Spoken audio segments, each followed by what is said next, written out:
سچی بات ہے کہ جب بھی بندہ گڑ گڑا کر دعا کرے اللہ کی رحمت سے وہ قبول ہے.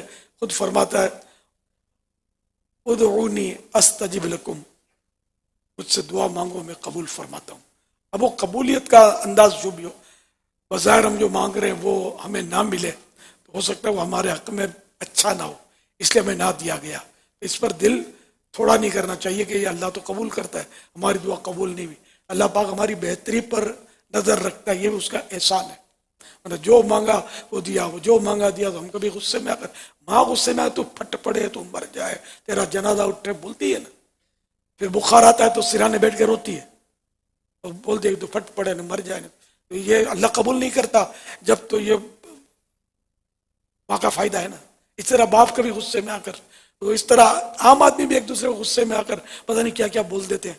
تو یہ کہ اللہ پاک ہماری بہتری پر نظر فرماتا ہے، یہی ہمارے لیے یہ اللہ پاک کا انعام ہے. اور اس دعا سے مصیبتیں ٹل جاتی ہیں آنے سے پہلے. یہ بھی ہوتا ہے، یہ ہمیں پتہ نہیں چلتا. دعا نہ مانگتے تو ٹانگ ٹوٹنے والی تھی، سر پھوٹنے والا تھا، دعا مانگی تو ہم خیر و عافیت کے ساتھ گھر پہنچ گئے. ہمیں پتہ نہیں ہے کہ دعا قبول ہو چکی. اس کا یہ ہم کو ثمر ملا ہے.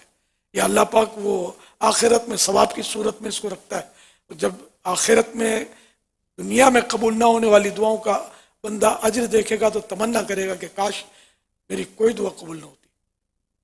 اس لیے اللہ اور رسول کی اطاعت کی نیت سے بندہ دعا مانگے. اللہ نے فرمایا مجھ سے مانگو.